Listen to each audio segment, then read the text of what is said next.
पतंजलि के विज्ञापन पर सुप्रीम कोर्ट ने फिर दिखाए तेवर, आयुष मंत्रालय को दिया ये आदेश, केंद्र को भी नहीं छोड़ा।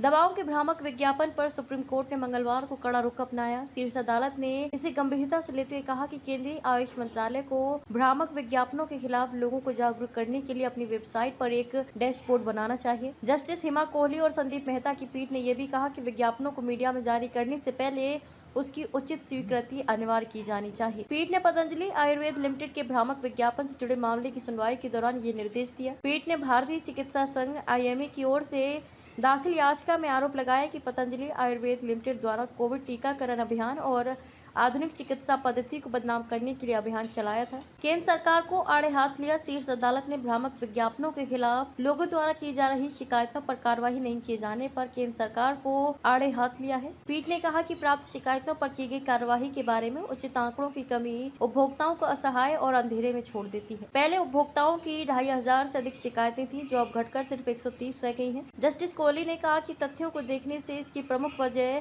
इस तरह की शिकायतों से निपटने के लिए समुचित शिकायत निवारण तंत्र का प्रचार प्रसार नहीं किया जाना मालूम होता है। आयुष मंत्रालय 2 सप्ताह में हलफनामा दे। पीठ ने कहा कि ये आंकड़े औषधि एवं प्रसाधन सामग्री अधिनियम के तहत अभियोजन के मुद्दे सुलझाने में भी मदद कर सकता है। इससे पहले पीठ को बताया कि कई राज्यों में भ्रामक विज्ञापनों से संबंधित कई शिकायतें दूसरे राज्यों को भेज दी गई थी, क्योंकि उन उत्पादों का निर्माण करने वाली कंपनियां वहीं स्थित थी। पीठ ने इस बारे में केंद्रीय आयुष मंत्रालय को 2 सप्ताह में हलफनामा दाखिल करने का आदेश दिया है। 14 उत्पादों के बारे में 2 सप्ताह में निर्णय ले राज्य सरकार। सुप्रीम कोर्ट ने उत्तराखंड सरकार को पतंजलि व दिव्य फार्मेसी के 14 उत्पादों के बारे में 2 सप्ताह में निर्णय लेने का आदेश दिया। उत्तराखंड राज्य लाइसेंसिंग प्राधिकरण SLA ने 15 अप्रैल को पतंजलि आयुर्वेद लिमिटेड और दिव्य फार्मेसी के 14 उत्पादों के विनिर्माण लाइसेंस निलंबित कर दिए थे। हालांकि बाद में उच्च स्तरीय समिति की जाँच रिपोर्ट के बाद निलंबन आदेश 1 जुलाई को रद्द कर दिया। सुप्रीम कोर्ट में मंगलवार को सुनवाई के दौरान याचिकाकर्ता IMA ने निलंबन आदेश रद्द की जानकारी पीठ को दी। इसके बाद